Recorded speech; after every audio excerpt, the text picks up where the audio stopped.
क्या team India में नए कोच की एंट्री तय हो चुकी है?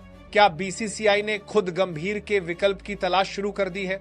और क्या अब बहुत जल्द गौतम गंभीर की विदाई का रास्ता साफ होने वाला है? आज की ये कहानी सिर्फ अफवाहों की नहीं है। आज की ये कहानी है नाकामी, जिद, सत्ता की चुप्पी और उस अंदरूनी दबाव की जो अब बीसीसीआई के गलियारों में साफ महसूस किया जा रहा है। देखिए, दिसंबर 2025 के आखिरी हफ्ते में जो कुछ हुआ है उसने भारतीय क्रिकेट को हिलाकर रख दिया है। ऊपर से बीसीसीआई भले ही बयान दे रही हो कि सब ठीक है, लेकिन अंदरखाने जो आग लगी है उसकी गर्मी अब बाहर तक आने लगी है। और इस पूरी आग के बीच में एक नाम सबसे ज्यादा जल रहा है, गौतम गंभीर। सबसे पहले बात करते हैं उन अफवाहों की जिनसे पूरा बवाल शुरू हुआ। खबरें आईं कि गंभीर को टेस्ट कोच के पद से हटाया जा सकता है। कहा गया कि बीसीसीआई ने वीवीएस लक्ष्मण से संपर्क किया रेड बॉल टीम की कमान सौंपने के लिए। सोशल मीडिया पर हंगामा मच गया, कुछ लोग खुश हुए, कुछ डर गए और कुछ ने सीधा सवाल दाग दिया, आखिर गंभीर को इतनी छूट क्यों? अब जरा पीछे चलते हैं, क्योंकि बिना आंकड़ों और शर्मनाक सच्चाई को देखे इस सवाल का जवाब नहीं मिलेगा। गंभीर की कोचिंग में टीम इंडिया ने घर पर वो किया है जो पिछले 15-20 साल में कभी नहीं हुआ। न्यूजीलैंड के खिलाफ घरेलू सीरीज में 0-3 की क्लीन स्वीप। सोचिए, अपने ही घर में, अपनी ही पिचों पर, वो भी न्यूजीलैंड से। और अगर किसी को लगा कि ये बस एक हादसा था तो दक्षिण अफ्रीका ने आकर उस भ्रम को भी तोड़ दिया, 0-2 की हार। अब कोई मुझसे ये मत कहना कि ये ट्रांजिशन फेज है। भाई, ट्रांजिशन का मतलब ये नहीं होता कि घर में घुसकर मेहमान आपको पीट के चला जाए। ट्रांजिशन का मतलब ये नहीं होता कि टेस्ट क्रिकेट में भारत 6ठे नंबर पर लुढ़क जाए। हां, आपने सही सुना, वर्ल्ड टेस्ट चैंपियनशिप की अंक तालिका में टीम इंडिया 6ठे स्थान पर है। ये वही भारत है जो एक समय फाइनल का पक्का दावेदार माना जाता था। और यहां से सवाल उठता है, जिम्मेदार कौन है? खिलाड़ी? नहीं, कप्तान आंशिक रूप से। लेकिन सबसे बड़ा जिम्मेदार होता है कोच, रणनीति, टीम चयन, प्लेइंग 11, माइंडसेट। ये सब कोच का काम होता है और यहीं पर गंभीर पूरी तरह एक्सपोज हो जाते हैं। गंभीर का सबसे बड़ा रोग क्या है? उनकी जिद, मैं सही हूं, बाकी सब गलत है वाला एटीट्यूड। चाहे टीम कॉम्बिनेशन हो, चाहे अनुभवी खिलाड़ियों को साइडलाइन करना हो, या फिर घरेलू टेस्ट में अजीबोगरीब प्रयोग, गंभीर हर बार वही करते दिखे जो उन्हें ठीक लगा, नतीजा चाहे जो हो। अब आते हैं उस वीवीएस लक्ष्मण वाले एंगल पे। खबर उड़ी कि बीसीसीआई ने लक्ष्मण से रेड बॉल कोच बनने के लिए बात की, और यह खबर हवा से नहीं आई थी, क्योंकि जब प्रदर्शन गिरता है तो बीसीसीआई चुपचाप विकल्प जरूर देखती है। लक्ष्मण का नाम यूं ही नहीं उछला। उनकी अंडर 19 इंडिया ए और एनसीए में भूमिका रही है, उन्हें सिस्टम की समझ है, और सबसे बड़ी बात, उनका स्वभाव शांत है, जो गंभीर के ठीक उलट है। लेकिन यहां कहानी में ट्विस्ट आया। लक्ष्मण ने इस प्रस्ताव को ठुकरा दिया। क्यों? क्योंकि वो जानते हैं कि अभी का माहौल जहरीला है। कोच बदलो, लेकिन अगर चयनकर्ता वही है, सोच वही है और ईगो वही है, तो नया कोच भी बलि का बकरा ही बनेगा। और यहीं पर बीसीसीआई को मजबूरी में सामने आकर बयान देना। 28 दिसंबर 2025 को बीसीसीआई सचिव देवजीत सैकिया ने साफ कहा कि ये सारी खबरें मनगढ़ंत हैं, गलत हैं और गंभीर को हटाने की कोई योजना नहीं है। उन्होंने कहा कि गंभीर को पूरा समर्थन है और उनका कॉन्ट्रैक्ट 2027 वनडे वर्ल्ड कप तक सुरक्षित है। सुनने में बड़ा मजबूत बयान लगता है, लेकिन जरा ध्यान से सुनिए। बीसीसीआई ने यह नहीं कहा कि हम गंभीर के काम से खुश हैं। उन्होंने ये भी नहीं कहा कि टेस्ट में हार चिंता की बात नहीं है। उन्होंने सिर्फ ये कहा कि अभी कोई बदलाव नहीं है, यानी फिलहाल। अब सवाल यह है कि बीसीसीआई गंभीर को इतने मौके क्यों दे रही है? जवाब सीधा है, सफेद गेंद की सफलता। Asia cup, champions trophy, T20 में कुछ बड़े नतीजे। बीसीसीआई यही ढाल बनाकर गंभीर को बचा रही है। लेकिन क्या सफेद गेंद की सफलता टेस्ट की बर्बादी को ढक सकती है?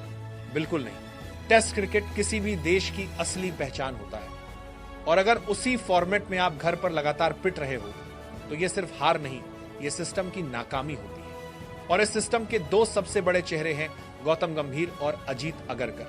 हां, अगरकर। बहुत लोग सिर्फ गंभीर पर निशाना साधते हैं, लेकिन अगरकर भी उतने ही दोषी हैं।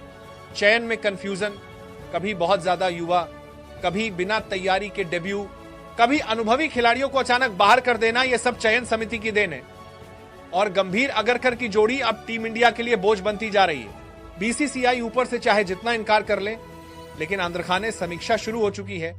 खासकर इसलिए क्योंकि आगे T20 वर्ल्ड कप 2026 है और क्रिकेट के जानकार साफ कह रहे हैं अगर वहां नतीजा नहीं आया तो गंभीर की कुर्सी हिलना नहीं टूटना तय है। और यहीं से कहानी का सबसे दिलचस्प हिस्सा शुरू होता है, क्योंकि खबरें यह भी हैं कि बीसीसीआई ने सीधे तौर पर किसी नए चेहरे को अभी हेड कोच का ऑफर नहीं दिया है, लेकिन बैकअप प्लान पर काम शुरू हो चुका है। और यही वो मोड़ है जहां से सवाल उठता है, क्या गंभीर सच में 2027 तक टिक पाएंगे या फिर T20 वर्ल्ड कप 2026 उनके करियर का आखिरी टूर्नामेंट साबित होगा?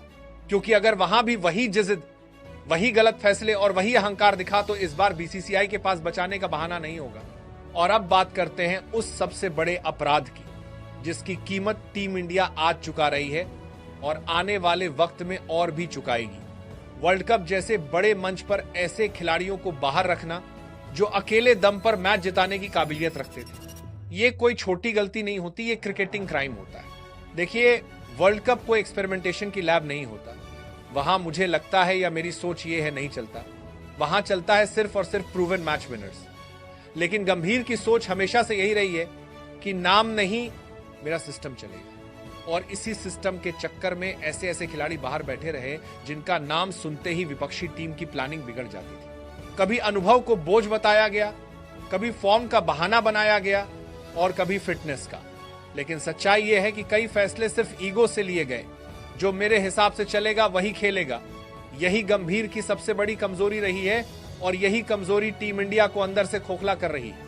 अब सबसे संवेदनशील और सबसे बड़ा मुद्दा रोहित और कोहली यानी रोको। बहुत लोग इस बात को मानने से डरते हैं, लेकिन सच यही है कि टेस्ट क्रिकेट से उनके संन्यास के पीछे सबसे बड़ा कारण माहौल था।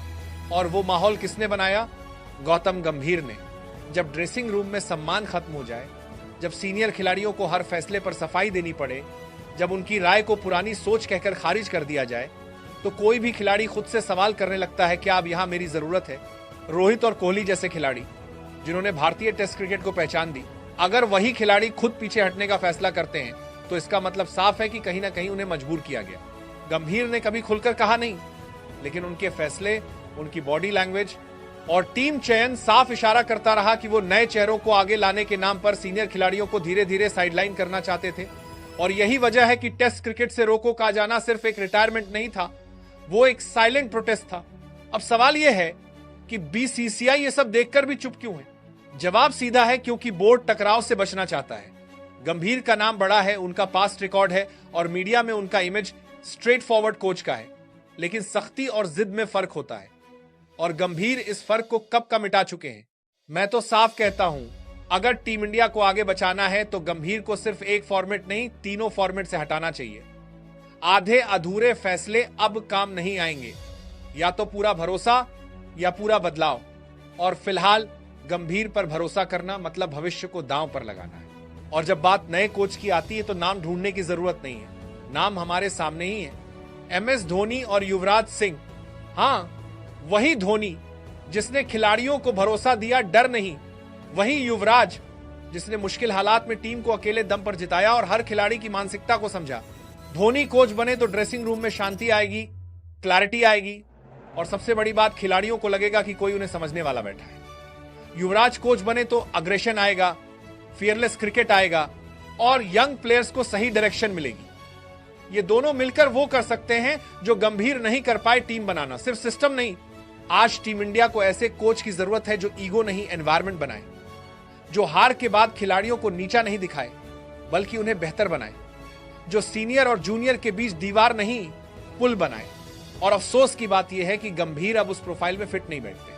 बीसीसीआई चाहे आज इनकार करे, चाहे बयान दे कि पूरा समर्थन है, लेकिन क्रिकेट इतिहास गवाह है, जब ऐसे बयान आने लगते हैं तो विदाई दूर नहीं होती। T20 वर्ल्ड कप 2026 गंभीर के लिए आखिरी परीक्षा है। वहां अगर टीम फिर बिखरी, फिर गलत चयन हुआ, फिर ईगो हावी हुआ तो इस बार कुर्सी बचेगी नहीं। और अगर बीसीसीआई ने फिर भी आंखें बंद रखी तो नुकसान सिर्फ एक कोच का नहीं होगा, नुकसान पूरी पीढ़ी का होगा।